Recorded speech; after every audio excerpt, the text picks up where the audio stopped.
Magandang araw sa ating lahat.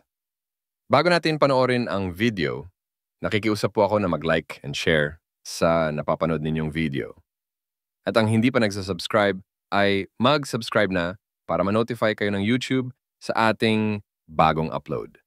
At panoorin na rin ang mga YouTube ads bilang suporta sa aking channel. Halina at atin ang pakinggan si Brother Eli Soriano sa kanyang itanong mo kay Soriano. Ito, walang bawat, walang labis, walang kulang.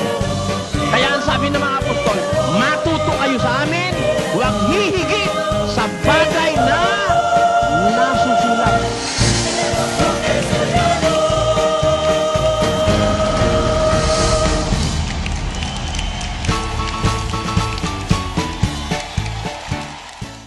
Magandang gabi, Brother Eli. Magandang gabi po. Magandang umaga po. Alam po ang tanong ko, may nakasulat po ba sa Biblia na yung isang oras sa Diyos ay katumbas na ng 1,000 taon sa tao?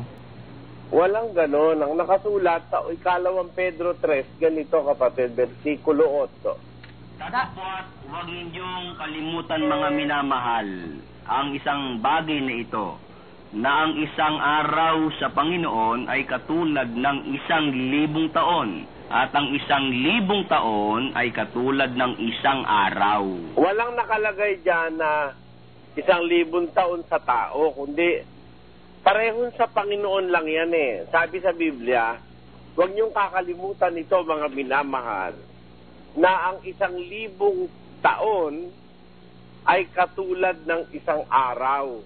At ang isang araw, katulad ng 1,000 taon. Sa Diyos yan eh. Kasi ang Diyos ay eternal. Ang Diyos ay walang hanggan. Kaya pareho lang sa Kanya yung isang araw at saka yung 1,000 taon. Hindi nakalagay dyan na 1,000 taon sa tao. Hindi, sa Diyos din yun. Yung 1,000 taon sa Diyos, kapareho lang yung isang araw. Sa Diyos din. Yung isang araw sa Diyos naman, kapareho lang ng 1,000 taon. Hindi siya naiinip, hindi siya nahihigsian, hindi siya nahahabaan, hindi siya nahihigsian, kundi kasi nasa kontrol niya ang lahat ng bagay, kapatid. Maraming salamat po. Ang tanong ko po yung tungkol kay Samson, ano po, ba't po mahaba yung buhok niya? Kung sabi po sa Biblia yata, bawal po sa Diyos na mahaba ang buhok ng lalaki. Alam mo, si Samson ay mayroong panata ng, kabilang siya sa mga Nazare. Pakibasa mo, kapatid na Will. Ganito po ang sabi dito po sa Aklat ng Hukom, yan po'y nasa 13 at 5 ng Hukom. Sapagat narito, ikaw ay maglilihi at manganganak ng isang lalaki at walang pang-ahit na daraan sa kanyang ulo, sapagkat ang bata ay magiging Nazareo sa Diyos mula sa iyan. Ang Nazareo, hindi ginugupitan at saka hindi inaahitan di ba, kapatid na Whitney? Apo. Kaya si Samson ganon. At noong panahon ng matandang tipan, hindi pa itinuturing na mahalay sa lalaki ang mahaba ang buhok. Noong panahon ng matandang tipan. Sinabi lang yan sa panahon ng bagong tipan, kapatid. Yang batas na yan. Yang sinasabi sa unang Korinto 11, yan ay sa panahon na ng bagong tipan. Hindi yan sa panahon ng matandang tipan. Magkaiba kasi ang dalawang panahon na yan Pakinggan mo sa 8:13 ng Hebreo. Doon sa sinasabi niya, isang bagong tipan ay niluman niya ang una. Ayon. Nung sabihin ng wika ang isang bagong tipan, niluman niya ang una. Kaya masasabi ko sa iyo na iba ang panahon ng matandang tipan at iba ang panahon ng batang tipan. You cannot apply the New Testament to the Old Testament times para bang magkakaroon ka ng retroactive effect. Hindi pwede yon. Kasi lalabas pagka inilagay mo yung panahon ng bagong tipan sa panahon ng matandang tipan, walang maliligtas na Israelita. Kasi marami silang malalabag sa bagong tipan. Kagaya halimbawa, sa bagong tipan, dapat isa lang ang asawa mo. Doon sa panahon ng matandang tipan, meron 3 asawa, meron 2. O yun, hindi magiging dapat yun kung masasakop yun ng panahon ng bagong tipan. Ganyan ang ibig ko sabihin, kapatid. Thank you po. Well, good evening po, Brother Eli. Question ko lang po kasi, kung alam po ba nung mga mangangaral na bulaan na nanloloko lang po sila sa pangangaral ng mga members po nila? Pakinggan mo sa isang talata ng 2 Korinto, 11:13 hanggang 15. Sapagkat ang mga gayong tao ay mga bulaang apostol, mga magdarayang manggagawa, na nagpapakunwaring mga apostol ni Kristo. Kita mo, sabi ng Biblia, nagpapakunwari sila. Kung hindi nila alam na nanloloko sila, hindi sila magpapakunwari. Bimirtak na nagpapakunwari sila, they know na nanloloko lang sila. Parang si Paul, nagpapakunwari, hindi kami nanunuya, hindi rin nanunuya na nga ang tarantado, di ba? Di, Brother Eli, ibig sabihin po, handa na po nilang isanla yung kaluluwa nila kay Satanas. Ay, oo naman, hindi isinanla, binentang buong buo. Yung sanla, matutubos pa di ba? Tinan mo si Eva nung isanla, natubos pa. May pagkakataon pa si Eva dahil di niya naman binentang buong buo ang kaluluwa niya Nasanla lang. Pakinggan mo sa 1 Timoteo 2. Ito po ang sabi sa 2 at ang talata po ay 13. Sapagkat si Adam ay siyang unang nilalang saka si Eva.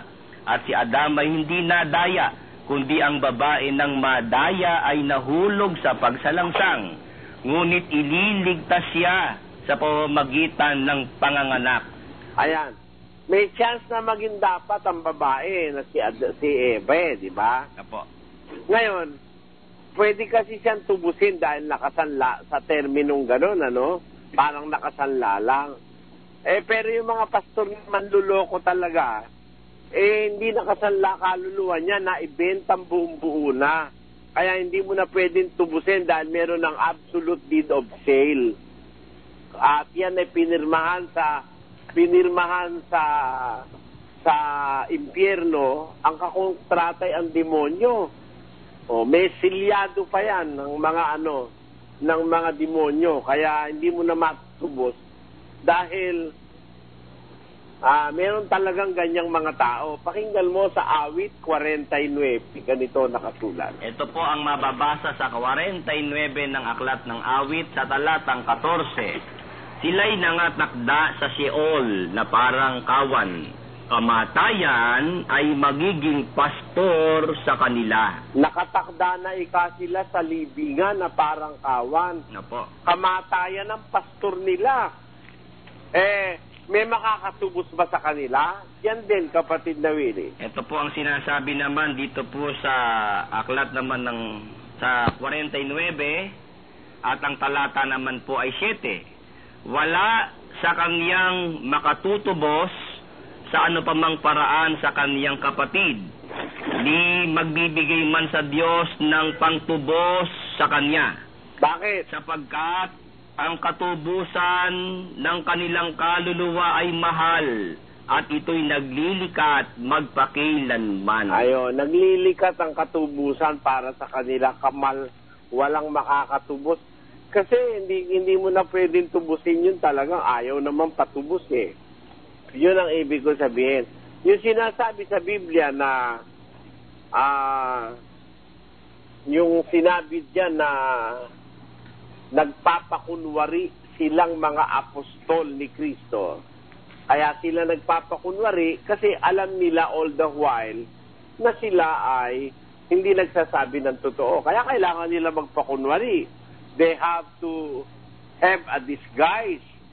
They have to appear to people in the guise of sincerity and truthfulness.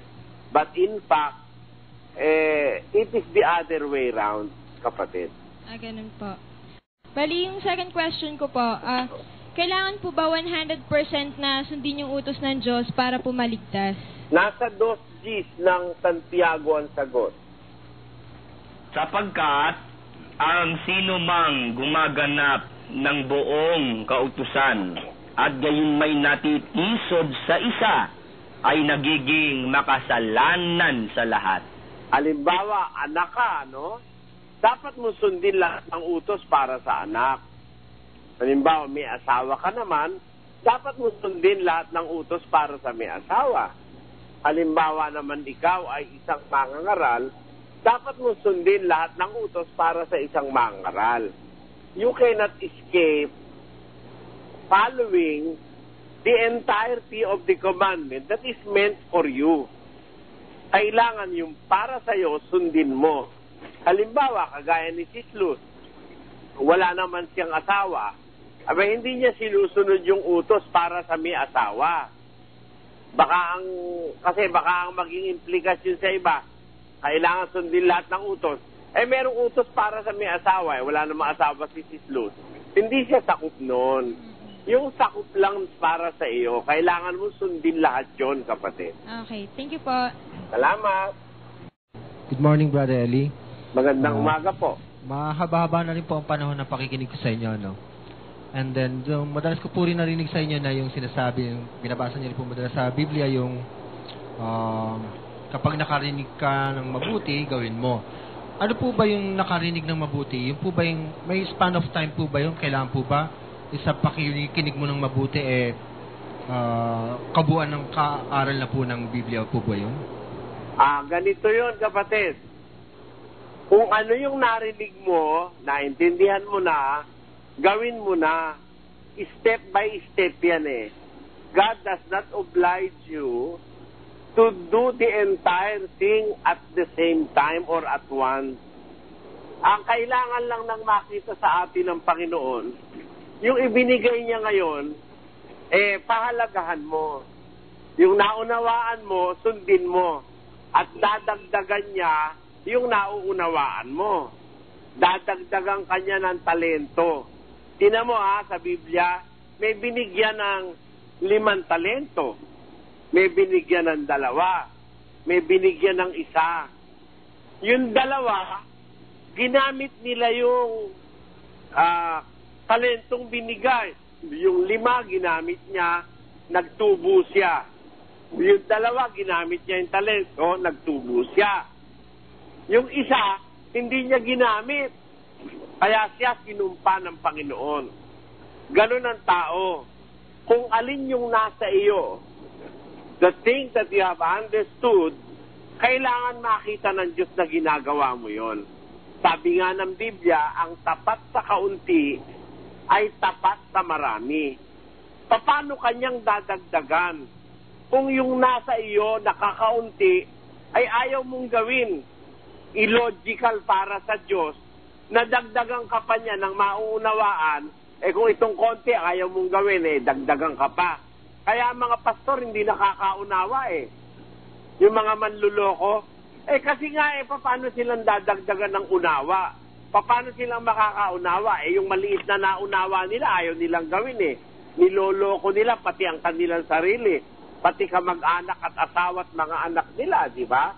Kaya yung sinasabi ng Biblia na, pag nakasumpong ka ng mabuti, gawin mo agad yon. Pakinggan mo, babasahin natin sa Biblia yon, sa isang talata ng Kawikaan. Sabi po yan sa 3 at 27 ng Kawikaan. Ganito po ang sabi, "Huwag mong ikait ang mabuti sa kinauukulan, pagka nasa kapangyarihan ng iyong kamay na ito'y gawin." Ayon, pagka nasa kapangyarihan mo nang gawin, huwag mong ipagkait na yun gawin mo. Lalo na kung may kinauukulan na dapat mong pagsagawaan. Makagagawa ka ng mabuti para sa Diyos, makakagawa ka ng mabuti para sa kapwa, makagagawa ka rin ng mabuti para sa iyong sarili. Pagka alam mo na at nakita mo na, gawin mo na para sa sarili, para sa kapwa, at higit sa lahat, para sa Diyos. Kaya ang prescription Alam mo yung paggawa ng mabuti, may prescriptive period yan. Gaya rin yan ng batas. May prescriptive period. Pagka hindi mo ginawa yung dapat mong gawin, within the prescriptive period of the law, nag-e-expire yung karapatan mo na ito ay gawin. Ganun ang nasa Biblia. Pakinggan mo, kapatid, sa Hebreo 13. Ito po ang sabi dito po sa aklat ng Hebreo sa 3 at 13. Ngunit kayo'y magpangaralan sa isa't isa araw-araw, samantalang sinasabi, ngayon, baka papagmatigasin ang sino man sa inyo ng daya ng kasalanan. Ayon, samantalang sinasabing ngayon, hindi bukas, hindi sa makalawa, samantalang ngayon. Ngayon, present. Gawin mo na yon. Magpangaralan kayo sa isa't isa ngayon, sabi ng Biblia. Kasi alam mo, yung gawaing pang Panginoon Diyos, hindi dapat ipinopostpone yan sa 2 Korinto 6:2. Ito po ang sabi sa 6:2 ng 2 Korinto, sapagkat sinasabi niya, sa panahong ukol kita'y pinakinggan, at sa araw ng pagliligtas kita'y sinaklolohan. Narito ngayon ang panahong ukol, narito ngayon ang araw ng kaligtasan. Ayon, laging sinasabi ngayon Kung kailan yung ngayon, yun na ang umpisa. Hindi bukas. Huwag tayong pumunta sa kaugaliang Kastila na kung tawagin may manyana habit. Hanggang maipopospon, pinopospon. Yan ay masamang kaugalian ng tao. When it is on the power of your hands to do it now, you have to do it now. Yan ang sinasabi ng diwa ng Biblia, kapatid. Thanks a lot po. Marami po nagkalat po ang mga bula-ang propeta. Bulaang propeta po. How will a certain person po especially yung nagsisimula po lang po mag-aral na, kasi nakikita niya mabuti kahit na bulaan po yung mga aral na yun. How will he be certain na this guru or mga aral niya narinig niya mabuti? Paano po sa kanyang kalagayan niyo? Kasi po, especially nga po kung bago nga po yung nag-aaral na yun at narinig niya, mabuti narinig niya, paano po niya mas-certain sa sarili niya, ito nga ang pipiliin niyang aral po? Yung susundin niyang aral. Yan pumapasok, kapatid, yung divine intervention sa tao.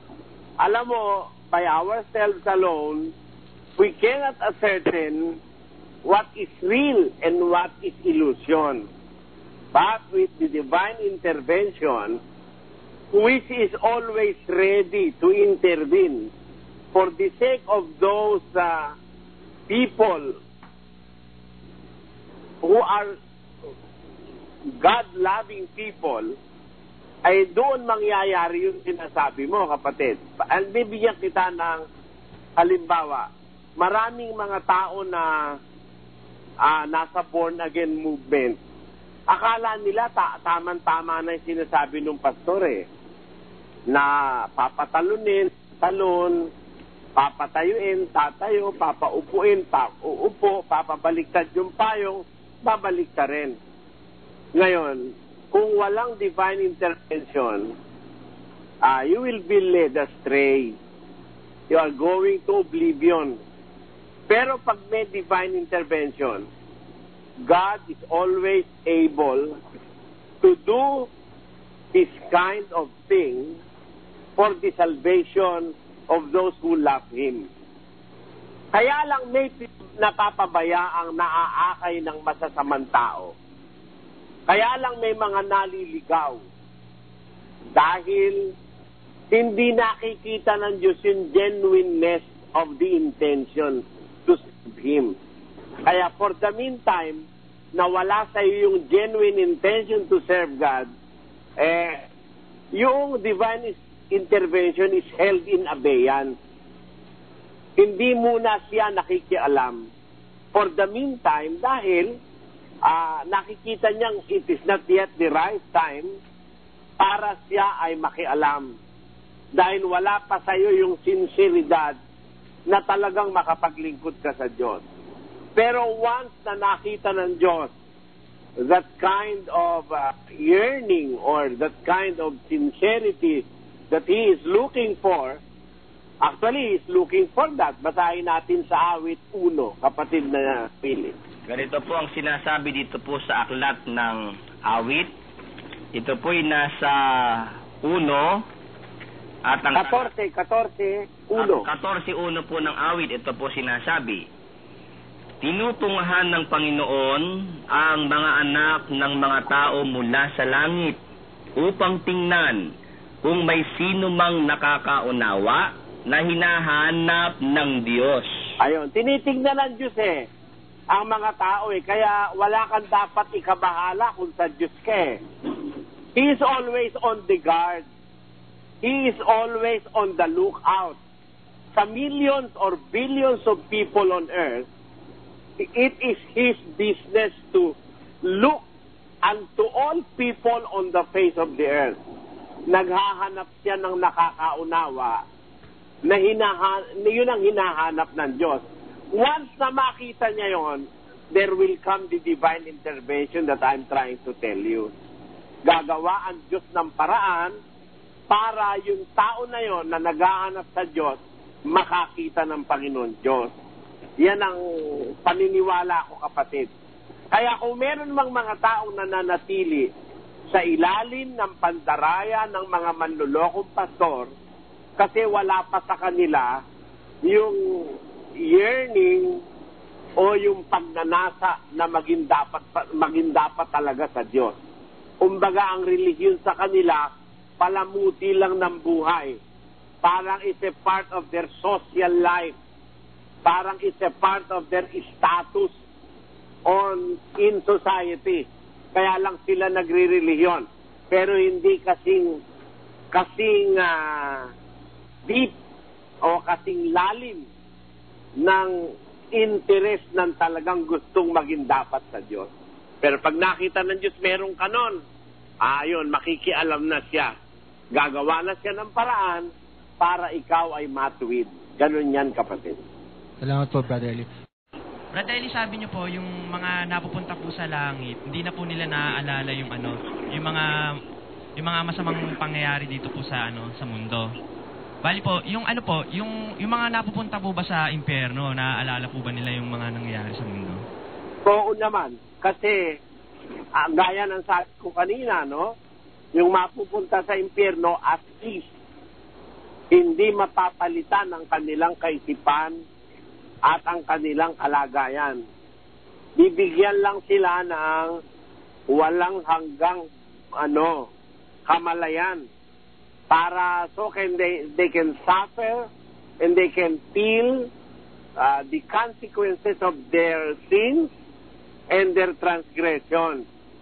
Pero yung maliligtas, sinasabi sa Isaiah 65 na papalitan ng kanilang kaisipan. Pakinggan mo, kapatid. 65:17 ng Isaiah, sapagkat narito ako'y lumilikha ng mga bagong langit at ng bagong lupa, at ang mga dating bagay ay hindi maaalaala o mapapasaisip man. Ayon. Sa bagong langit at sa bagong lupa, yung makakarating doon, yung mga dating bagay hindi na maaalaala o mapapasaisip man. Kasi nga, napaka pagkalimbawa nandun ka sa eternal life, meaning meron ka ng perfect memory dahil nasa eternal life ka na. Kung yun ay maaalaala mo, if you are going to live in eternity, you are going to remember it in eternity. It will cause anxiety, stress, at kung ano-anong mga masasamang damdamin ng mararamdaman mo. Pagalimbawa, yung mahal mong asawa, alam mong naglalangoy sa impyerno, kaawa ka rin lalabas, hindi ka naliligayahan. Kaya papalitan ng Diyos yun. Yung iyong kaisipan, di mo na maaalaala yung dati. Ipinapakita naman ng Diyos ngayon yan, kapatid. sa ating panahon, merong sakit ng tao na kung tawagin ay amnesia.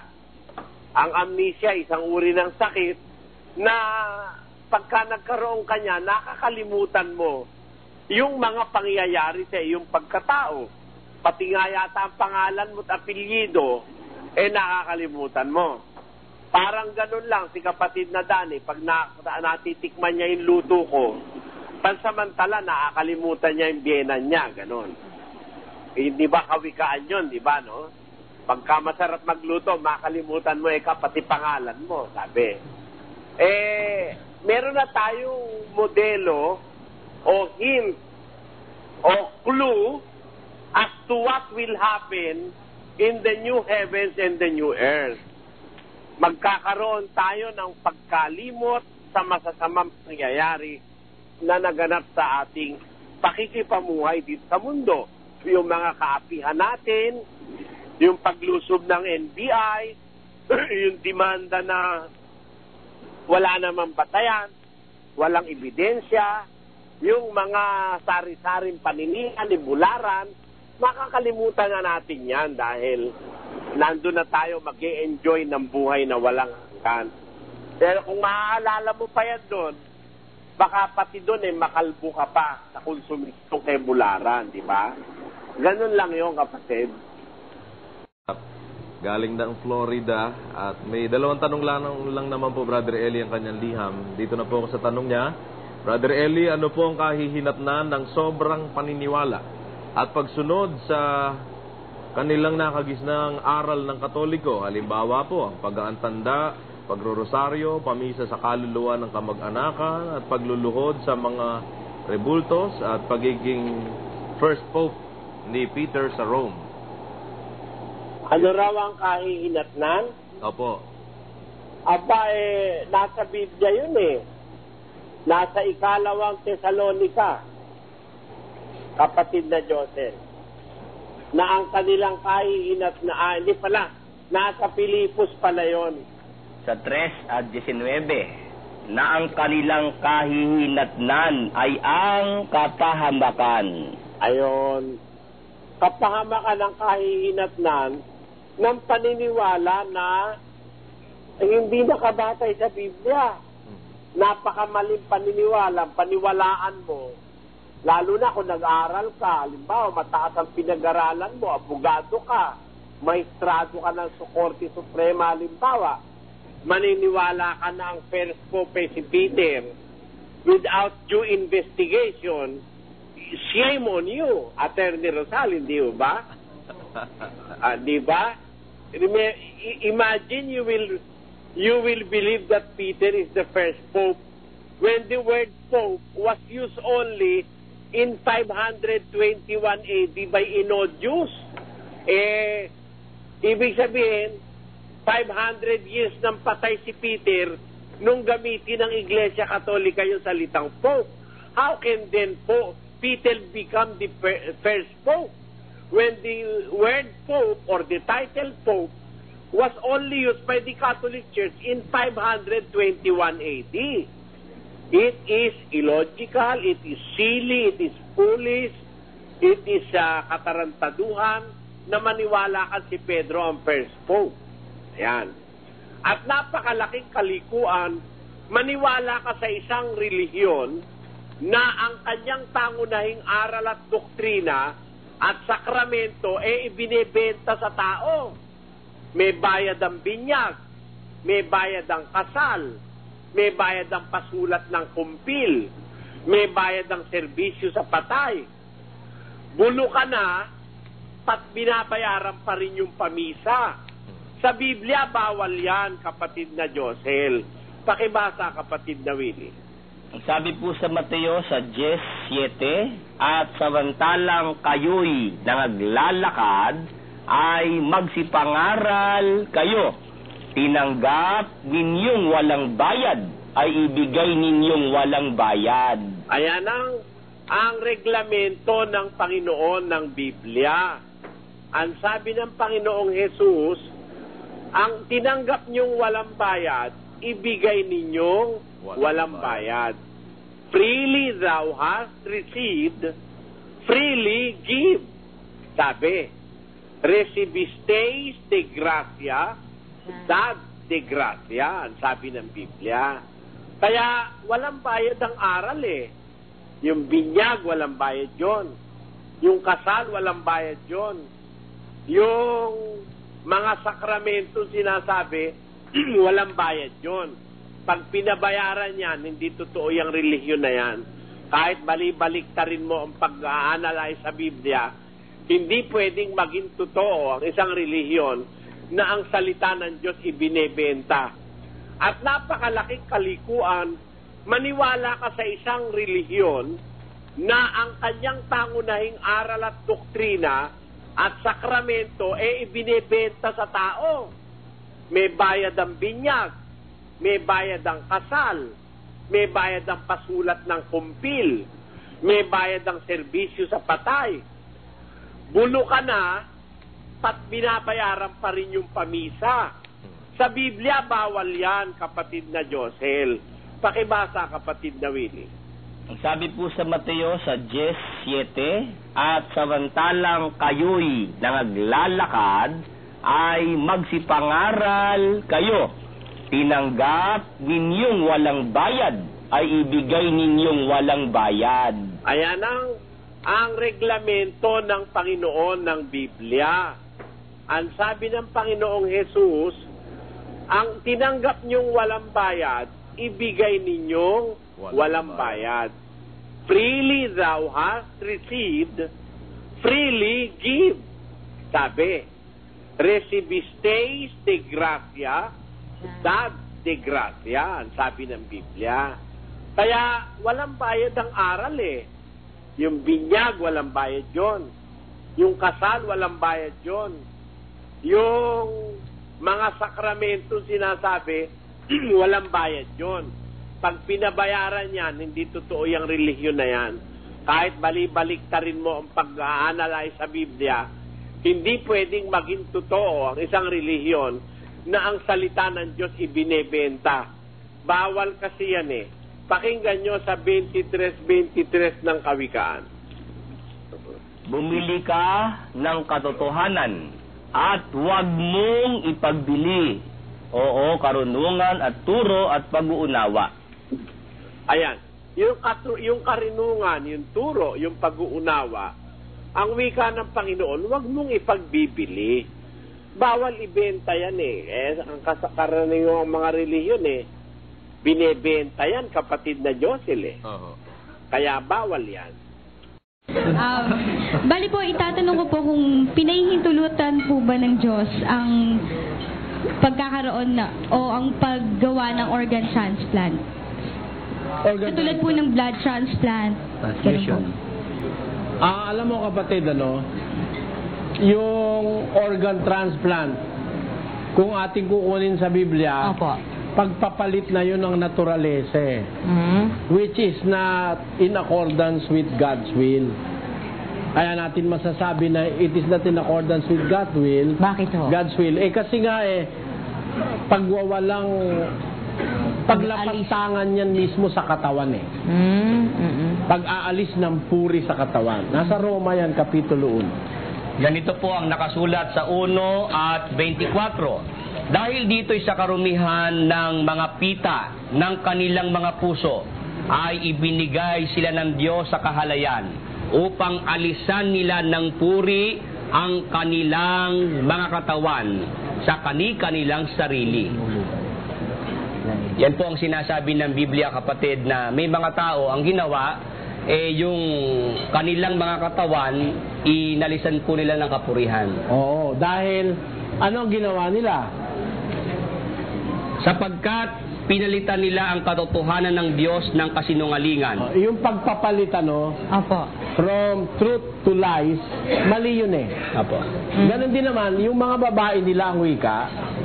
Dahil dito'y ibinigay sila ng Diyos sa mga mahahalin na pita, sapagkat pinalitan ng kanilang mga babae ang katutubong kagamitan, yaong nalalaban sa katutubo, at gayon din naman ang mga lalaki, na nang iwan na ang katutubong kagamitan sa mga babae, ay nangagningas sa kanilang karumihan ng pita ang isa't isa na gumagawa ng kahalayan ang mga lalaki sa mga kapwa lalaki. Ayun, gumagawa ang wika yung lalaki ng kahalayan sa kapwa lalaki. Tapos, yung mga babae, pinalitan naman nila yung katutubong kagamitan. Ibig sabihin, babae sa babae, lalaki sa lalaki. Kaya makikita mo ron, labag sa kalooban ng Diyos yun. Lalo naman siguro kung yung anong organ transplant ba sinasabi mo, Iha? Halimbawa po yung mga kidney transplant, heart transplant. Pagka hindi makikialam sa naturalesa, pwede yun eh. Yung kidney transplant, okay lang yun eh. Hindi naman mababago naturalesa mo ron, di ba? It is just intended to sustain life. Okay lang yun. Eh yun pong blood transplant. Kasi po, meron po ako napanood sa isang TV sitcom. Ano po siya, medicine po yung nila, pinaka-topic. Tapos, meron pong isang pasyente doon na ayaw po niya magpa-blood transplant. Kasi po, ayaw daw po sa religion nila. Sabi nga daw po, sa Jehovah's daw po yung aral po na yun. Jehovah's Witness. Ngayon po, ano na po, inooperahan na po siya ng doktor. Tapos nag-decide yung doktor na kailangan na po niyang magkaroon ng blood transplant. Tapos po, pagising niya po, naligtas po yung buhay niya. Sinabi ng doktor na meron na siyang dugo ng ibang tao. Tapos po, naglaslas po siya sa sarili niya para matanggal yung dugo. Kasi nga, talagang yung family nila, very religious. Talagang ayaw nila ng gano'n. Yung ginawa ng doktor. Kaya, may kasalanan po ba yung doktor doon sa nangyari? Wala, because the oath of a doctor is to serve, to maintain, and preserve life. Walang kasalanan ng doktor doon, miski sa batas ng tao. May kasalanan. Miski naman sa batas ng Diyos, di naman masama yun na to save the life of a person. Halimbawa, may asawa ikaw, mamamatay ka, yung asawa mo. Hindi ba pwedeng ibigay ng asawa mo yung dugo niya sa'yo para maduktungan ang buhay mo? Sinasabi ng Biblia, Efeso 5:30. Ganito po ang nakasulat sa 5:30 ng Efeso. Sapagkat tayo ay mga sangkap ng kaniyang katawan. Dahil dito'y iiwan ng lalaki ang kaniyang ama at ina at makikisama sa kaniyang asawa at ang dalawa ay magiging isang laman. 30 ba yan? Opo. Ang mga lalaki, yan sabi? 28. Ngayon din naman nararapat ibigin ng mga lalaki ang kani-kaniyang sariling asawa na gaya ng kanilang sariling mga katawan. Ang umiibig sa kanyang sariling asawa ay umiibig sa kanyang sarili. Sapagkat walang sino man na napuot kailanman sa kanyang sariling katawan, kundi kinakandili at minamahal, gaya naman ni Kristo sa iglesia. Kung paano inibig ni Kristo ang iglesia, ganun dapat ibigin ng lalaki ang kanyang asawa. Si Kristo ibinigay ang wika ang kanyang sarili. Basahin mo. 25. Mga lalaki, ibigin ninyo ang inyong asawa, gaya naman ni Kristo na umibig sa iglesia at ibinigay ang kanyang sarili dahil sa kanya. Kita mo, si Kristo nga ibinigay ang buong sarili niya. Dugo pa hindi maibigay, di ba? Halimbawa, yung asawa mo walang bato. Pinigay mo nagmamalfunction na yung kidney. Bigyan mo na isa, ano masama nun? Hindi masama yun. Kasi daw po, kaya daw po ayaw nila yung mga Jehovah ng blood transplant. Kasi daw po, para din daw po itong pagkain ng dugo. Di ba po, meron pong nasulat na bawal pong kumain ng dugo. Sabi, mangilag kayo sa dugo. Alin dugo? Ang sinabi ron, dugo ng hayop at ng ibon. Yan ang sinasabi ron. Basahin natin. Yan po'y nasa Levitico 17:13. At sino mang tao sa mga anak ni Israel o sa mga taga-ibang bayan na nakikipamayan sa kanila na manghuli ng hayop o ng ibon na makakain, ay ibubuhos niya ang dugo niyaon at tatabunan ng lupa. Ayun. Yung dugo ng hayop at ibon, bubuhos sa lupa at tatabunan. Kasi bawal nga sapagkat ang buhay ng dugo ay nasa laman, sabi ron. Yun ang pinagbabawal, nakakain ka ng dugo. Pero yung transfusion, blood transfusion, para sa pagsisave ng life, hindi masama yun. Walang aral ang Biblia tungkol doon. Totoo po ba na may impyerno at langit kung saan ang impyerno ay nasa lupa at ang langit ay nasa itaas? Ang langit nasa itaas, pero ang impyerno hindi sa lupa. Hindi po. Hindi sa lupa. Pero may impyerno. Sinasabi ng ating Panginoong Jesus na 23:15 ng Mateo. Sa aba ninyo... Alam mo, ang mga saksi ni Jehovah nagsasabi wala raw impyerno. Ang mga saksi ni Jehovah kasi bulaan saksi yan yung mga nanggaling sa Amerika na yan. Niloloko tayong mga Pilipino. Tingnan mo yung salita na yan. Sa aba ninyo, mga eskriba at mga pariseyo, mga mapagpaimbabaw, sapagkat inyong nililibot ang dagat at ang lupa sa paghanap ng isa ninyong makakakampi. At kung siya'y magkagayon na, ay inyong ginagawa siyang makaibayo pang anak ng impyerno kaysa inyong sarili. Kita mo? Yung mga eskribas at pariseo, nangungumbinsin ng tao, pinapasama pa nila kaysa pabutihin. Ginagawa kanyang makaibayo pang anak ng impyerno. Ang paniwala ng Jehovah's Witnesses, yung impyerno raw dyan libingan. O ano logic niyan, gagawing makaiba yung anak ng impyerno kaysa sa kanilang sarili. Lahat naman sila pupunta sa libingan paano magiging makaibayo? Double. Pakibasa mo nga sa English. Woe unto you, scribes and Pharisees, hypocrites! For ye compass sea and land to make one proselyte. And when he is made, ye make him twofold more the child of hell than yourselves. Twofold more the child of hell than yourselves. Walang magiging logic pagka sasabihin mo ang impyerno dyan, libingan. Kasi pare-pareho naman sila mamamatay yung isa ay twofold more. The son of hell. Alam ka naman dalawang kamatayan. Kaya may impyerno, kapatid. Sinasabi yan ng Panginoon. Magandang gabi po, Brother Eli. Magandang gabi po.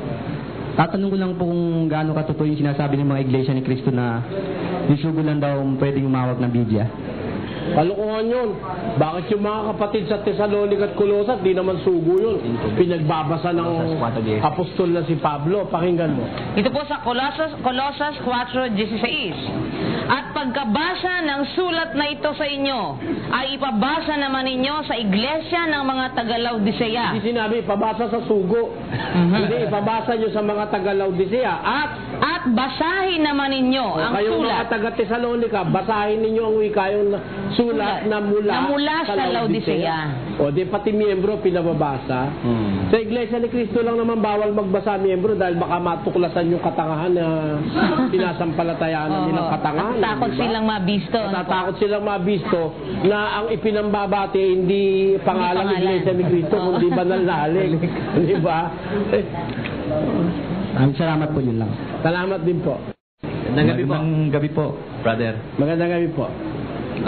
Ang tatanong ko ay tungkol sa pakikiapid. Kasi may dalawa hong mag-asawa na nagkahiwalay, tapos nalaman nila na sa iba sila liligaya. Ngayon nagkaroon sila ng anak.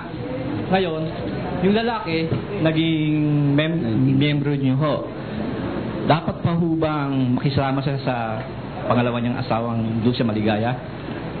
Aba kahit 50 pa na pangasawa niya, wala kaming pakialam dun Alam niyo kung bakit? Ginawa niya yun sa Katoliko siya Hindi naman kami mananagot dun Ngayon, ang tao, kahit gaano kasama, pag nagbalik loob sa katwiran, pinatatawad ng Diyos. Kaya kung sino yung kanyang asawa nung panahong nakakilala siya, dapat yun ang makakasama niya. Ilang po? Yun po ang nakasulat sa Biblia. Pakinggan nyo. Sa unang Corintos 7:24. Mga kapatid, bayaang ang bawat isa'y manatili sa Diyos sa kalagayang itinawag sa Kanya. Kung ano yung pagkatawag sa'yo, dapat doon ka mananatili. Kaya kung sino yung asawa mo nung tawagin ka, most probably yun ang dapat mong mapangasawa. Yun ang dapat mong makasama. Kagaya po nung babae na Cananea. Samaritana. O Samaritana sa 4 ng Juan. Ganito po nakasulat sa 4:15 patuloy. Sinabi sa kanya ng babae, Ginoo, ibigay mo sa akin ng tubig na ito upang ako'y huwag mauhaw. Ni pumarito man sa ganito kalayo upang umigib pa. Ayun, kasi inalok ni Kristo yung babae, bibigyan kita ikaw ng tubig ng buhay. Ang sabi ng babae, aba, bigyan mo na akong Ginoo para wag na ako umiigib pa rito. Dahil sabi niya, pag nakainom ka ng tubig na ibibigay ko sa'yo, di ka na mauuhaw uli. Sabi nung babae, nung Kristo sa babae. Eh, nagmadali yung babae, bigyan mo na ako niyan para wag na ako umigib. Akala niya, literal yun no? Opo. Ano nangyari?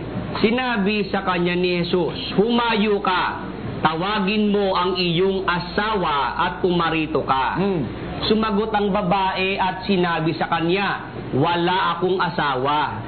Sinabi sa kanya ni Jesus, mabuti ang pagkasabi mo, wala akong asawa, sapagkat nagkaroon ka na ng 5 asawa, at ang nasa iyo ngayon ay hindi mo asawa. Dito'y sinabi mo ang katotohanan. Kita nyo?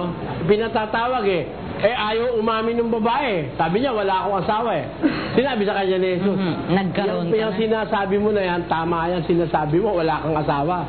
Dahil nakalima ka na, yung ika-6 ngayon, hindi mo pa rin asawa. Playgirl kasi.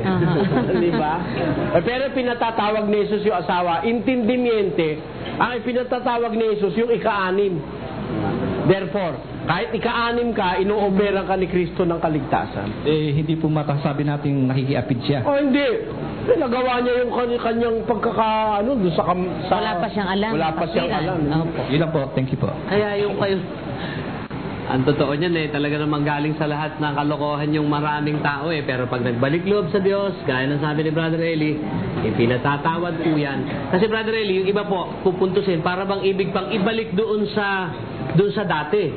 May asawa na rin. Paano ibabalik sa dati? Yung dating asawa yung nag-asawa na rin. Tapos dito sa pangalawa, may anak na rin. Di wawasakin mo yung mga pamilya na yun. Mali yun, mali. Okay. Ako ba hindi yung ano ko lang kasi as a disciple ng AMCC? Yes. Ako ba may liabilities once lilipat ako sa ganito? Alam mo, hindi liability ng isang tao, wala siyang masasabing liability leaving a sect or a religion na hindi nagtuturo ng buo na aral ni Kristo. Doon sa 1:13 ng Book of Galatians, sinasabi ni Paul ang ganito. Sapagkat inyong nabalitaan ang aking pamumuhay ng nakaraang panahon sa relihiyon ng mga Hudyo, kung paanong aking inuusig na malabis at nilipol ang iglesia ng Diyos. At ako'y nangunguna sa relihiyon ng mga Hudyo nang higit kaysa marami sa aking mga kasinggulang, sa aking mga kababayan. Palibhasa totoong masikap ako sa mga salit-saling sabi ng aking mga magulang. Ngunit nang magalingin ng Diyos na siyang sa akin ay nagbukod, buhat pa sa tiyan ng aking ina, at ako'y tawagin sa pamamagitan ng kanyang biyaya. Formerly, he was in the religion of the Jews, si Paul. Pero nangunguna pa nga siya, he is a leader among the Jews. Pero tinawag ka ako ng Diyos Umalis siya sa religion ng mga Jews. And he was converted to the Church of God. Doon sa 1 Corinthians chapter 1 verse 1. Si Pablo na tinawag na maging apostol ni Jesucristo sa pamamagitan ng kalooban ng Diyos, at si Sostenes na ating kapatid sa iglesia ng Diyos na nasa Corinto. Later on, he was converted and made an apostle to the Church of God. Kaya, anong liability niya? Wala. Actually, it's an act of mercy from the Lord na siya'y alisin dun sa relihiyon ng mga Hudyo. It's an act of mercy of the Lord. Sinasabi yan dun sa 1 Timothy chapter 1 verse 13. Bagaman ng una, ako'y naging mamumusong at manguusig at mga alipusta. Gayunmay kinahabagan ako sapagkat yaoy ginawa ko sa di pagkaalam sa kawalan ng pananampalataya. When he was in the religion of the Jews, he persecuted the church of God. Well, sabi ni Paul, ginawa ko yun dahil sa kawalan ko ng pananampalataya, kaya kinahabagan ako ng Diyos. Therefore, wala siyang liability. Kinahabagan pa nga siya ng Diyos, inalis siya sa mali. If you are going to leave the MMCC, wala siyang liability. Wala kang liability. It's an act of mercy from the Lord. Na naliwanagan ka, na umalis ka dyan sa samahan na yan. Negosyo yan eh. Actually, yung reason na nagano ako, parang timing rin na, ewan ko kung talagang God's plan din, because yung may mga certain doctrines nga sila, isa na nga yung tithing, hindi yan. Talagang malaking issue yun sa amin. Negosyo yan, negosyo yan. Actually, ano yan eh, they are not teaching their members the whole commandments, the entire commandments of Christ. Ang kabilin-bilin na ni Jesus Christ sa Matthew 28:20 ay teaching them, sabi ron. Pakibasa mo kapatid. Ito po, sabi dito, 28:20 of the book of Matthew, teaching them to observe all things whatsoever I have commanded you. And lo, I am with you always, even unto the end of the world. Ayun, ang sabi ni Cristo yan, enseñándoles que guarden todas las cosas que os he mandado. Yung lahat ng kanyang mandamiento ipinapaturo. Hindi ginagawa ng MMCC yan eh. Maraming aral si Cristo, di naman nila tinuturo eh. Di ba? Kaya, masasabi natin yung advent of the MMCC ay meron silang meron silang motive na meron silang business interest. Ayun, natatago. Kagaya din ng ibang mga panig ng pananampalataya. Sige po. Ano yung ko lang po, bakit palagi nilang ini-inculcate sa mind ng tao yung sa Iglesia ni Cristo, yung huling sugo is si Alam mo, hindi na lang nila mabawi yun, iho eh. Na huling sugo si Mr. Manalo. Because nung ituro ni Mr. Manalo yan, siguro paniwala niya, hindi na siya mamamatay, dadating na si Cristo. But he failed. Alam mo kung bakit? Bakit ho? Eh kung huling sugo siya, hindi na sugo yung kasunod. Yun nga, lalabas po. Pag sinabing huling sugo, it's but logical. Wala nang kasunod. Wala nang kasunod. Sumunod si Ka-RD, ngayon susunod na naman si Ka-Eddie Boy. Di ba? Ito sabi nila, pakinggan mo. Dito sa kanilang mga pangunahing aral na sinasampalatayanan ng Iglesia ni Cristo, na sinulat ni Ka-RD Manalo sa page 35 under lesson bilang 8 o leksyon 8. Ang sabi ng paksa, si kapatid na Felix Manalo ang sugo ng Diyos sa huling araw.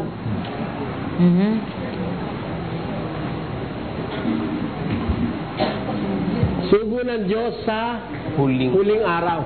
Ito lang, mali ito eh. Bakit ho? Alam mo ba kung ano mangyayari sa huling araw? Ano po ba? Basahin natin sa 6:44 ng Juan. Ganito po sinasabi rito, walang taong makalalapit sa akin, maliban nang ang amang nagsugo sa akin, ang sa kanya'y magdala sa akin, at siya'y aking ibabangon sa huling araw. Yung palang huling araw or last day, yun na ang resurrection of the dead. Yun na ang pagbabangon ng mga patay. Kung doon palang masusugo si Mr. Manalo, nahuli na siya. Atrasado na masyado. Atrasado sugo. Kaya mali eh. Hindi ako tututol kung nilagyan nila ng mga huling araw. In these last days. Pero kahit lagyan pa rin nila, may ebidensya pa rin akong mali. Ano po naman yun? Sabi naman dito, ang huling sugo ng Diyos sa wakas ng lupa. Siya raw ang huling sugo sa wakas ng lupa. Si Mr. Felix Manalo. Pagka siya huling sugo, by implication, hindi na sugo si Ka-RD. At lalong wala nang kakarakarapatan kahit kapiraso si Ka-Eddie Boy Manalo. Diba? Kaya maling aral yan. Actually, hindi na lang nila mababawi dahil meron akong kopya eh. Kung wala lang kopya nito, babawiin na nila ito. Kasi kaya obvious naman na mali eh. Na huling sugo eh. Ang pag sinabi kasi huli, wala nang kasunod eh. Pag sinabing huli, wala nang kasunod. At kung siya sugo, huling sugo, hindi na sugo yung kasama niya. Kaya nga si Kabularan, hindi sugo yun eh. Yung mga umaatake sa atin sa kabilang bilang. Yung kasi yung palagi kong nakikita doon eh. Brother Eli, isang-isa na lang po. Sige po. Bakit po dito, as in tinatawag yung kapatid, though hindi pa sila member? Because amin, hindi namin tinatawag brother, sister, unless member na sila. Alam mo kasi kapatid, there are times wherein we can call a man or a woman, a brother and a sister, not because of our religious belief. Ginawa rin ito ng mga unang Kristiyano. Tinatawag nila yung kapatid na hindi pa baptized. Opo. Tamo babasahin ko. Sa 2:36 ng Gawa. Pakatalastasin nga ng buong angkan ni Israel na ginawa ng Diyos na Panginoon at Kristo itong si Jesus na inyong ipinako sa krus.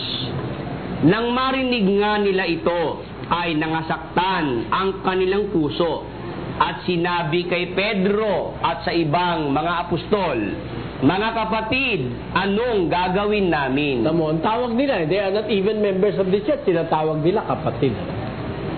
Kasi magkakalahi sila eh. Kung tawagin kitang kapatid, magkalahi naman tayo, Pilipino ka naman eh. At kung Inchi ka naman o Chinese, tawagin kitang kapatid, pwede rin. Because we belong to one human family. 3:20 of the book of Genesis. Diba? Brother Eli, ano raw po ang paraan ng pagpaparusa ng Spanish Inquisition? Tinanong ko po sa pare o tinanong namin sa pare, ayaw sagutin. Dahil marami, alam mo ang ginawa nila? Tinorture. Sinunog na buhay. Nilason. Nako. Yan ang pinaggagawa ng Iglesia Katolika sa ayaw kumilala at maniwala sa kanilang aral. Ito yan, sa librong The Inquisition. The Truth About the Inquisition. Ito isinulat ng inilimbag ito ng Polish Press. Sa 401 West 59th Street, New York. At ito may nihil of Scott ni Thomas Dillon at may imprimatur ni John F. Knoll, Bishop of Fort Wayne, November 22, 1949. Ito ang sinasabi. Sa page 49, the first law of history declared Pope Leo XIII, as we mentioned previously, is to assert nothing false and to have no fear of telling the truth. In conformity with that wise principle, we frankly acknowledge the responsibility of the popes in the use of torture and in the burning of thousands of heretics at the stake. Their sanctioning of such cruel and brutal measures is unquestionably one of the blackest stains on the record of the Holy Office. Kita mo? Inaamin ng librong ito na talagang napakalupit ng kapapahan. Nagpapatay sa pamagitan ng torture at pagsusunog ng buhay sa tao. At dito po sa isang aklat na sinulat ni J.G. Manahan, ang lihim at hiwaga ng simbahang Katoliko, sinasabi ang ganito sa page 3. Sang-ayon sa mga aklat o sa mahalagang aklat na sinulat ni Mr. F.H. Seals, pinamagatang Roman Catholicism Investigated and Exposed, sa page 16 ay sinasabi ang ganito: mayroong mahigit pang 50 milyong pamilya ng sangkatauhan ang kabuuan ng naipapatay ng simbahang Katoliko ng mga Romanista sa daigdig. Ang dami. Tamo? More than 50 million families of mankind ang ipinapatay ng simbahang Katoliko sa daigdig. Kita mo? Paano nila pinatay? Ito sa 15 taon sa likod ng kurtina o tabing. 15 years behind the curtains. Sinasabi sa panahon ni Torquemada ay naghagis kayo sa apoy ng 8,800 na mga taong buhay. Sa panahon ni Deza, 1,564. Sa panahon ni Cardinal Jimenez, 2,536. Ang kabuuan ng taong inihagis niyo sa apoy ay 31,912. Ang mga ipinapatay sa iba't ibang kaparaanan at mga pahirap ay 17,659. Ang inyong pinahirapan, ipinabilanggo hanggang sa mamatay, 291,456. Sa lalong maliwanag na sabi, ang kabuuan ng lahat ng inyong ipinabilanggo, pinahirapan hanggang mamatay, mga buhay na taong inihagis sa mga nagniningas at nagbabagang apoy, umaabot sa 354,227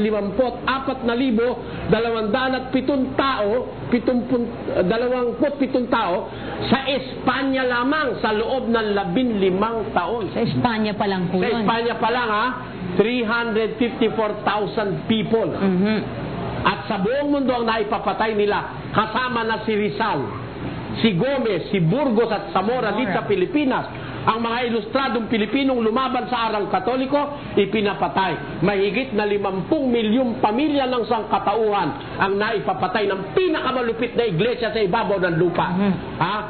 Mahigit na 50 milyong pamilya ng mga tao.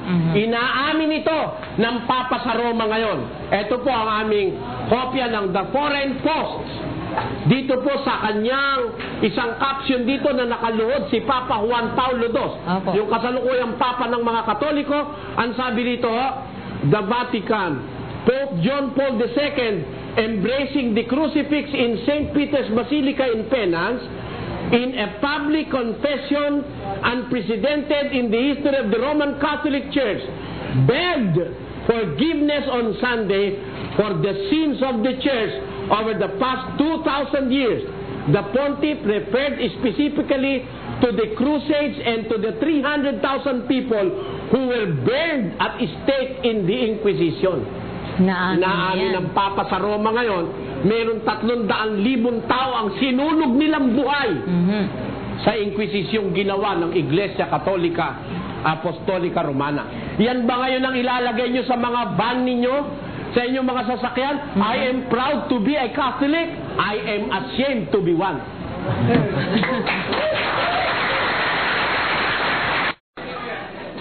Sa Old Testamento, marami yung talatang sa aming mga iglesia ni Cristo sa sa teksto sa pagsamba. Marami mga sitas doon, hindi ko lang Babasahin ko po. Maraming sitas doon, sinasabi ng Panginoon Diyos na isa lang at wala nang iba. Talagang marami. Basahin natin isa-isa ho, pakinggan nyo. Isayas. Ako ang Panginoon at walang iba. Liban sa akin ay walang Diyos. Ako Panginoon, walang iba. Liban sa akin, walang Diyos. Isa pa. Tagapagligtas naman. Ako, sa makapitbagay ako ang Panginoon, at liban sa akin ay walang tagapagligtas. Tama? Sulat yun. Tanong, bakit ganon? Kasi hindi pa pinapakilala si Kristo noon. Hindi pa. Kaya sa akin, ako lang ang Panginoon. Pagdating ni Kristo, ginawa siyang Panginoon. O ilan ang Panginoon? Dalawa na. Tapos, liban sa akin, walang tagapagligtas, sabi ng Diyos nung una. Si Kristo, ginawang tagapagligtas, ilan na tagapagligtas? Dalawa na rin. Masama ba yun? Magkadalawa? Sa Pilipinas, 2 presidente.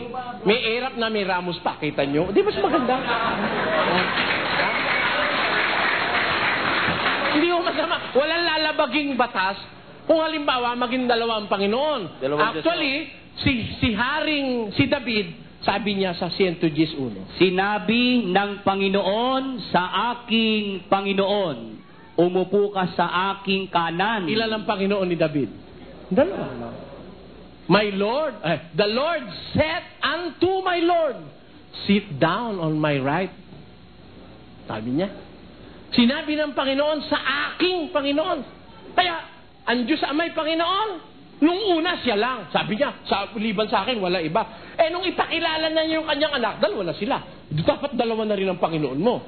Nung una, siya lang ang Diyos. Kasi hindi pa naman pinapakilala si Kristo. Nung ipanganak na si Kristo, ng 1:5, Hebreo.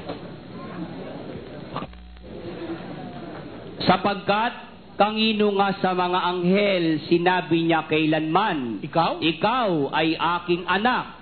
Ikaw ay aking ipinanganak ngayon. Muli, nang dinadala niya ang panganay sa sangkalupaan, ay sinasabi, at sambahin siya ng lahat ng mga anghel ng Diyos. Nang dalhin niya na ang panganay, kailan ba dinala? Nung panahon ng unang siglo, panahon ni Maria at ni Jose. Nang dalhin niya ang panganay sa sangkalupaan, sinabi, sambahin siya ng lahat ng mga anghel ng Diyos. Kaya, kung yung anghel sasamba kay Kristo, lalo naman tayo mga tao dapat sumamba kay Kristo. Kailan? Nung dalhin na siya rito sa lupa. Pero nung di pa dinadala, temo lang. Ako lang. Liban sa akin, walang iba. Sabi. Nung dalhin na, meron na. Hindi masama ba yun? Wala naman binalabag na batas yun. Wala pong mali ron. Maraming salamat. Maraming salamat din po. Ang tanong ko po ay sa pagbabalik ng Panginoon, kukunin niya ang kanyang mga lingkod na naging karapat-dapat sa Panginoon. Sino po ang mag-aalaga sa mga bata na maiiwan ng magulang na kinuha ng Panginoon? Pagka kinuha yung mga magulang, kasama mga bata. Kasama na po yung mga bata? Lahat kasama, yung lahat ng magiging dapat sa langit. Dadalhin ni Kristo yun. Pakinggan mo sa Mateo 19:14.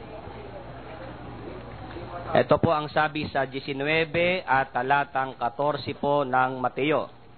Tatapwat, sinabi ni Jesus, pabayaan ninyo ang maliliit na bata, at huwag ninyong pagbawalan silang magsilapit sa akin, sapagkat sa mga ganito ang kaharian ng langit. Tagalangit yung mga bata Kaya pagka kukunin na yung maliligtas, huwag ka mag-alala sa bata, pati mga bata dadalhin.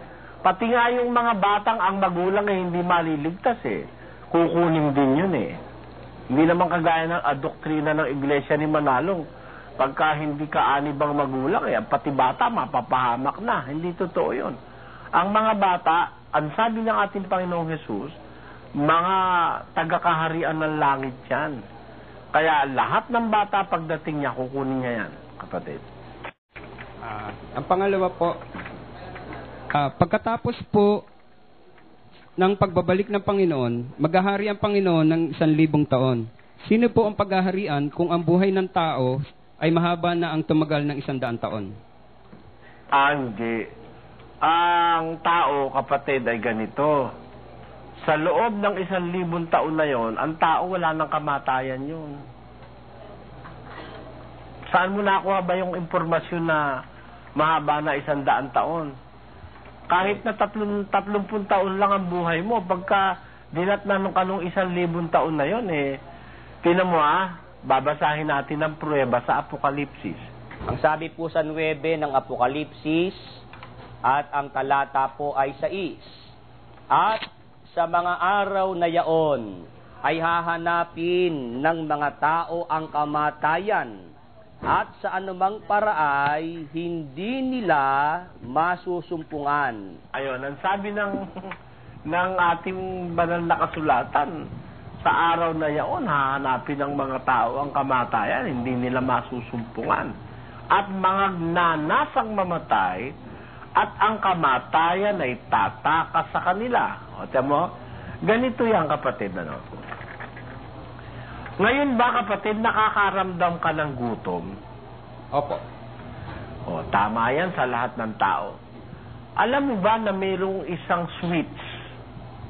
May switch lang yan sa katawan mo. Hindi ka makakaramdam ng gutom May switch lang. There is a part of your being na nagre-regulate nung hunger para makaramdam ka ng gutom. Pag yun ay idinalin, ang tawag dun to dalin that particular nakalimutan ko ang ang kanyang tawag dyan, scientific meron tawag dyan, alam ng mga doktor yun, hindi ka makakaramdam ng gutom. Parang ganito, Di ba ikaw ay inaantok, ano? Opo. Nung araw na kami inuobligang mag-review, umiinom ako nung isang gamot na pampaalis ng antok, talagang magdamag kang gising. May tawag kami nung araw dun, nagre-review kami sa high school. Alam mo ba yung Benzedrine ba yun? Brother Josel, alam mo pa ba yun? Nadatnan mo pa ba yun? Hindi na po, inabutan ko, mga Lipovitan at Red Bull Ay, nung araw kami, hindi. Iinom ka lang na isang tableta nun, pag nagre-review ka, hindi ka makakatulog. Kasi nare-regulate ng siyensya yung nararamdaman ng tao, yung mga bodily functions and activities, ano. Alam mo, yung kamatayan, pwedeng anuhin ng Diyos yan alisin Nasa kapangyarihan ng Diyos yan kaya hindi ka mamamatay. Apo. So, patuloy po ba sa pagdami ng tao sa loob ng 1,000 taon? Wala nang dadaming tao noon. That is the day of judgment. Wala nang pagdami ron. Hindi na manganganak doon. That's the end That is the end of it all. Yung pagpaparami ng tao, titigil na yan pagdating ng ating Panginoong Jesus. Time of judgment yan Ibig pong sabihin, lahat ng maiiwan dito sa mundo, ang buhay nila aabot ng 1,000 taon po. Not necessarily so. May mamamatay din. Meron ding mamamatay, pero maaari silang mabuhay ng 1,000 taon. Maraming salamat po. Salamat. Pag ang isang mangangaral nagturo ng magkakontra, lumalabas hindi tunay na mangangaral, ano po? Oo. Minsan ko po kasi nakita ko sa pinalabas nila, kabularan. Yung ipinaliwanag nyo sa Episodos 15, nang pinag-isa dun ang hintil at ang mga Hudyo. Opo. Ngayong huli naman po nung nakita ko na pinalabas uli nila, ang pinag-isa si Kristo at ang Iglesia. Kaya sabi ko, mas maganda siguro huminga ako ng paliwanag. Siguro hindi parehong 2.15 ng Epeso ginagamit, kapatid. Ang pinag-isa sa Iglesia at si Kristo, yung nasa Epeso 5 naman, hindi 2.15. Pakinggan mo sa 5:30 ng Epeso. Sapagkat tayo ay mga sangkap ng kanyang katawan. Dahil dito'y iiwan ng lalaki ang kanyang ama at ina at makikisama sa kanyang asawa, at ang dalawa ay magiging isang laman. Ang hiwagang ito ay dakila.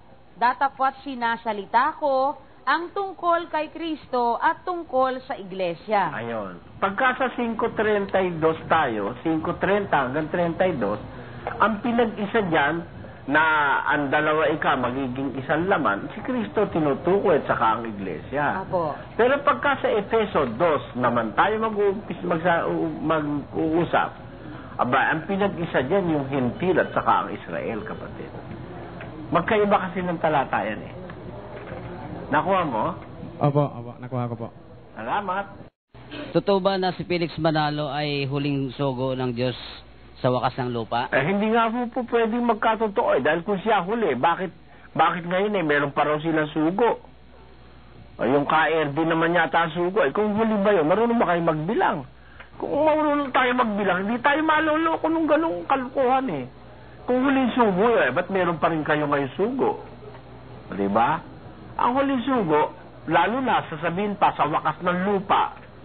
Ang wakas daw ng lupa ay paghuhukom. Paano magkakatama-tama yan Masusugo si Manalo sa paghuhukom na. Pakipakita nyo nga yan, yung andyan sa wakas ng lupa raw. Pakita nyo nga sa TV screen, kapatid na Joseph. Flash natin, Ayan, okay. Ang huling sugo ng Diyos sa wakas ng lupa. Tingnan natin sa kanilang libro kung ano kahulugan ng wakas ng lupa, kapatid na Joseph.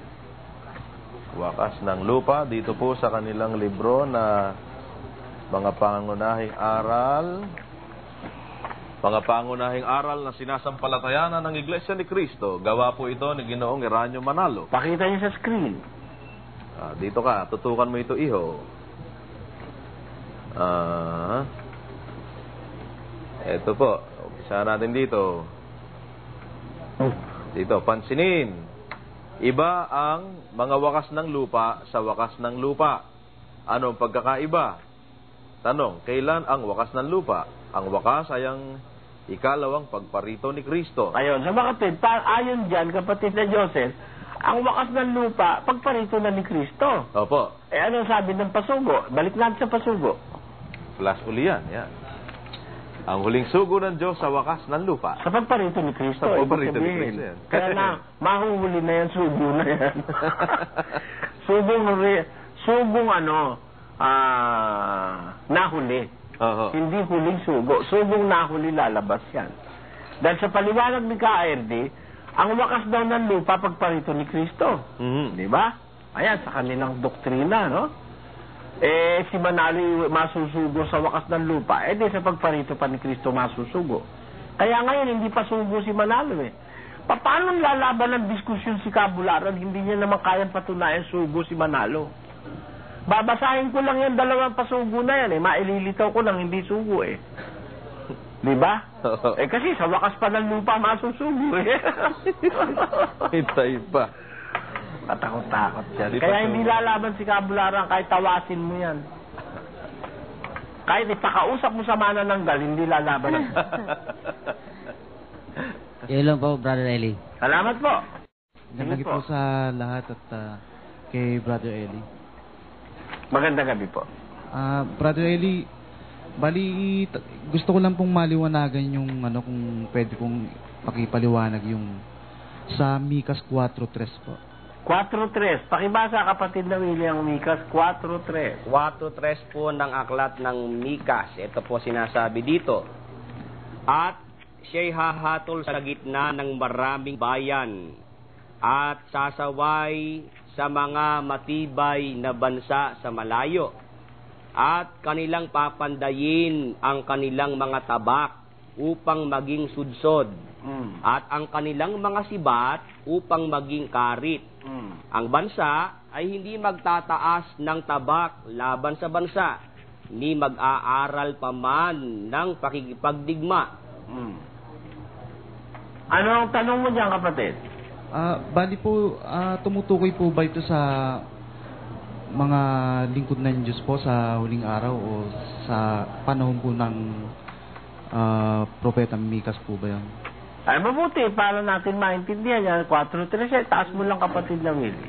Sabi po sa uno, ngunit sa mga huling araw ay mangyayari na ang bundok ng bahay ng Panginoon ay matatatag sa taluktok ng mga bundok at matataas sa mga burol at mga tao'y paroroon sa kanya. At maraming bansay magsisiparoot at magsasabi, magsiparito kayo at tayo magsiahon sa bundok ng Panginoon at sa bahay ng Diyos ni Jacob. At siya'y magtuturo sa atin ng kanyang mga daan. At tayo'y magsisilakad sa kanyang mga landas. Sapagkat sa Sion ay lalabas ang kautusan at ang salita ng Panginoon ay mula sa Jerusalem. At siya'y hahatol sa gitna ng maraming bayan at sasaway sa mga matibay na bansa sa malayo at kanilang papandayin ang kanilang mga tabak upang maging sudsod at ang kanilang mga sibat upang maging karit. Ang bansa ay hindi magtataas ng tabak laban sa bansa ni mag-aaral pa man ng pakikipagdigma. Alam mo, kapatid, yan naganap na yan nang dumating ang ating Panginoong Jesus sa Jerusalem. Brother Eli, kung mapapansin mo dyan, sabi, ang salita ng Panginoon lalabas mula sa kautusan sa Sion. Apo. Ang salita ng Panginoon ay mula sa Jerusalem. Naganap yan sa ating Panginoon Kristo, kapatid. Brother Eli, yung po bang tabak doon at na ginawang sudsod, bali literal po ba yan o? Of course not. Hindi. Of course not. Yan symbol of a reigning peace within Jerusalem. Mawawala yung mga digma-digma nila doon at mapapalitan ng kapayapaan. Yung pag-aalis ng mga pangsandatang pandigma, ibig sabihin nun maghahari ang kapayapaan. At yan naganap sa panahon ng ating Panginoong Jesus, kapatid. Bali, yun lang po, Brother Eli. Maraming salamat po. Salamat. Brad Eli. Opo. Ang tanong ko po sa inyo masama po bang dayain ang sarili? Aba, pagka sarili mo dinaya mo, wala ka nang hindi dadayain. Di ba? Kung yung sarili mo, kaya mong dayain, pati nanay mo, tatay mo, kapatid mo, asawa mo, anak mo, dadayain mo na rin. Para lang yan yung mga tarantadong pastor sa ating panahon. Dinadaya ang sarili, tapos pati asawa at anak, dinadaya na rin. Ganon. Yung meeting, kailangan yun eh. We must meet. One way or the other, we have to meet. Sinasabi yun dun sa Book of Psalms. Pakinggan nyo sa 84:10. Ewan ko kung tama ako. 85:10. 85. Kaawaan at katotohanan ay nagsalubong. Katwiran at kapayapaan ay naghalikan. Yung kaawaan at katotohanan nagsalubong. Yung katwiran at saka yung kapayapaan naghalikan. Ayun. Nagtataka lang ko sa Iglesia ni Cristo, hindi nila alam ang kahulugan ng banal na halik eh. Alam nyo mga kapatid, kailangan ng pagsasalubong ng katwiran at saka ng kapayapaan. Kasi, pag naganap yun sa ating mga tao, natutuwa ang Diyos eh, na tayo nagkakasundo, natutuwa po ang Diyos doon. We are making the Creator happy. Pero pagka tayo nagkakahiwa-hiwalay, nagagalit naman ang Diyos. Ayaw lang Diyos noon. He feels sorry. Pag nakikita niya ang ginawa niyang mga tao, hindi magkasundo. Minsan nga sa loob ng isang pamilya, mag-asawa, away ng away. Ito, tungkol po ito sa pangarap, Brother Eli. Gusto ko malaman kung posible po ba sa lahat ng tao, posible ba na lahat ng pangarap ay matupad? Lahat ng pangarap? Opo, balik kung is there a space or a room for the dreams of yung mga pangarap ng tao, kung posibleng matupad lahat? Alam mo, meron tao sa Biblia na mga pangarap natupad lahat eh. Si Jose Bendido, yung anak ni Jacob, kapatid. There is a possibility, and it is not so remote, na ang mga pangarap ng isang tao matupad. When you say pangarap, do you mean dreams? Opo. Bali, di ba kadalasan po mataas? So, bali, kung lahat po ba, di wala na pong magiging mas mababa. Paano po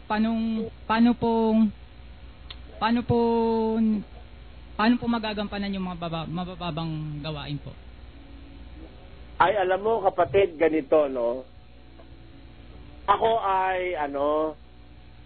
ay sometimes nangarap ako na magkaroon ako ng isang maliit na bahay. Alam mo kung ba't ako nangarap magkaroon ng maliit na bahay? Meron kasi akong nakitang isang pulubi na wala siyang matuluyan. Ngayon, sabi ko kung may bahay lang kako ko, papatuluyin ko itong pulubing ito. Napangarap ko magkaroon akong bahay. Awa naman ng Diyos, nagkaroon ako sandali ng bahay doon sa Pampanga, no? Na bandang huli, na ipamigay ko rin. Iba na nakatira ngayon.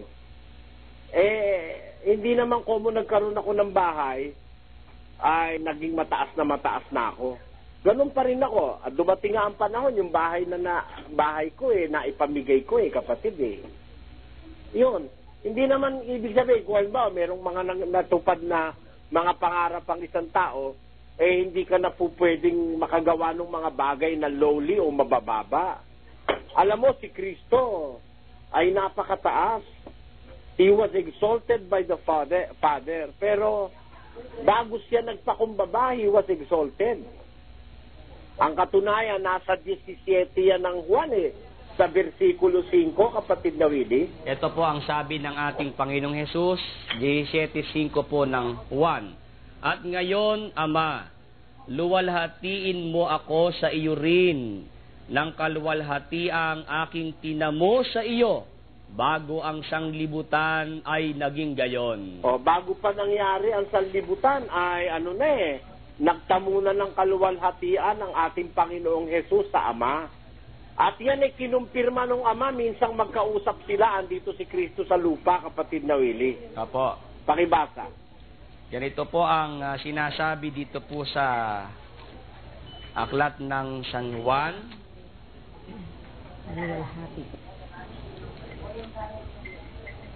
Luwalhatiin mo ako, Ama, upang ikaw ay luwalhatiin ng anak. 17 at ang talata po ay... Sumagot ang Ama nun Ito po ay nasa 12 at 28 ng San Juan. Ama, luwalhatiin mo ang iyong pangalan.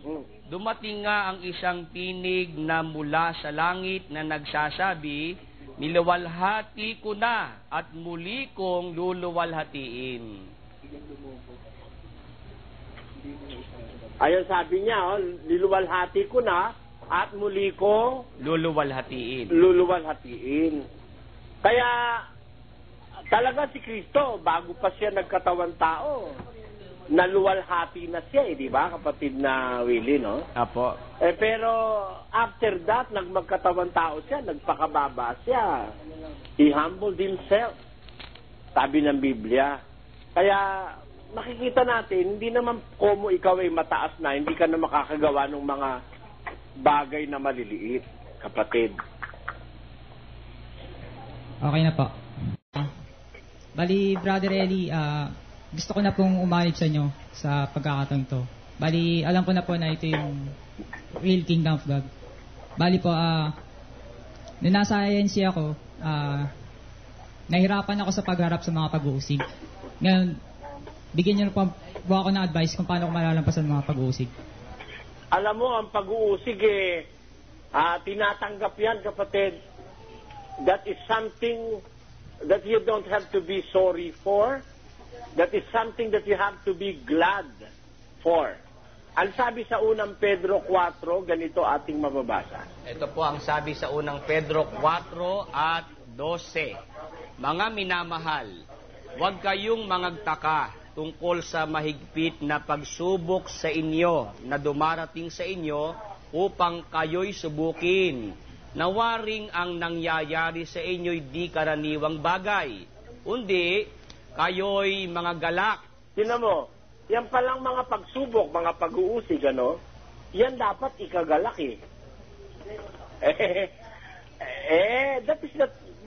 those are not serious matters of faith. Yan ay, it must be considered as a delight for Christians.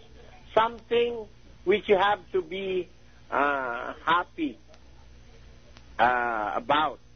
Yan ay mga bagay na kung ikaw ay talagang may damdaming Kristiyano, pagka ikaw minumura, inuusig, natutuwa ka deep inside, Pakinggan mo sa 5 ng Roma, ganito nakasulat. At hindi lamang gayon, kundi naman nangagagalak tayo sa ating mga kapighatian. Bakit? Na nalalamang ang kapighatian ay gumagawa ng katiyagaan. At ang katiyagaan ng pagpapatunay. At ang pagpapatunay ng pag-asa. Pag-asa pa lang katapusan yan, kapatid na Willie. Opo. Yang kapighatian, ikinagagalak yan ng Kristiyano. We do not consider tribulations as a problem, persecutions as a problem, no. Those are delights for Christians. Yan ay bagay na ikatutuwa kasi diyan napatutunayang talagang Kristiyano ka. Nasa Juan 15:19-20. Ito po sinasabi dito, alalahanin ninyo ang salitang sa inyo'y aking sinabi. Ang alipin ay hindi dakila kaysa kaniyang Panginoon. Kung ako'y kanilang pinag-usig, kayo man ay kanilang pag-uusigin din. Kung tinupad nila ang aking salita, ang inyo man ay tutuparin din. Kung kayo'y taga-sanglibutan, ay iibigin ng sanglibutan ang kaniyang sarili. Ngunit sapagkat kayo'y hindi taga sanglibutan, kundi kayo'y hinirang ko sa sanglibutan, kaya napopoot sa inyo ang sanglibutan. Kita mo, that separates you from the world itself. Kayo ikay hinirang ko, kaya napopoot sa inyo sa sanglibutan. Kaya alalahanin nyo yung salitang sinalita ko sa inyo, ang alipin ay hindi dakila kaysa sa kanyang Panginoon. Ayun. Kung ako man ay kay pinag-usig, kayo man ay pag-uusigin din. Kaya, relax ka lang kapatid. Pagka ikaw inuusig, edi ngumiti ka. Okay lang yun. Okay na po. Maraming salamat sa mga nanood at sa mga hindi nag-skip ng mga YouTube ads bilang suporta sa aking channel.